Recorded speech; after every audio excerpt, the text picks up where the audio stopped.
In the first phase of wall shoots, we're just trying to warm the dog up and get his hips moving in the right direction.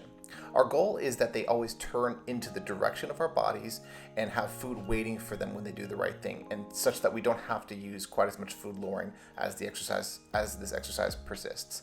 Notice that I always have food waiting for him, and once I'm ready to begin, I switch the leash hand to the opposite hand so that I can pull the dog through. The leash pressure is always off unless the dog is inactive. So when he stops, I turn the pressure on. When he moves, I turn it off.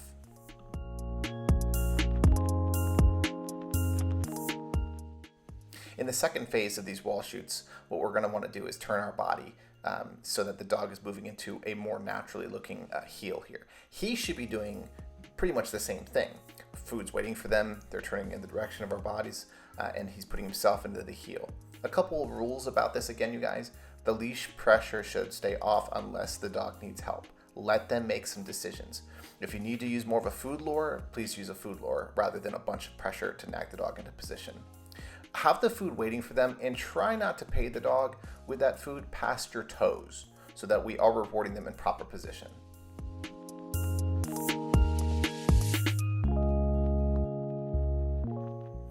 When I feel like I'm ready to get off of the wall, I like to spend a little bit more time with an extra, a different kind of barrier, like a stool in this case. The reason for that is I find that if you move too quickly, sometimes the dog's hips start to kind of only rotate halfway and they stop at 3 o'clock instead of being at 12 o'clock. So they're not in line with your hips. It's okay if that happens. Just know that you might be rushing it and maybe you should spend a little bit more time getting those dogs to commit to passing you all the way and then rotating once they've passed you.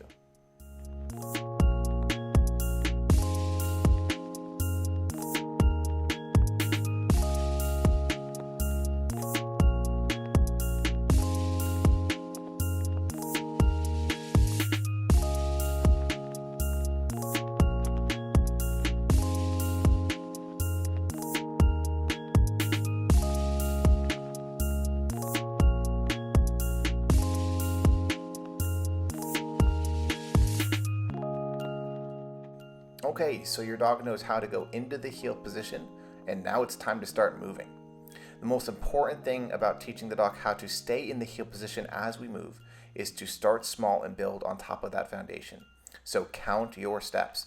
Your dog may only be able to focus on you as you move for 3, maybe 4 paces. If he can only do 3 or 4 paces, that's fine. Stay at 2 or 3 paces.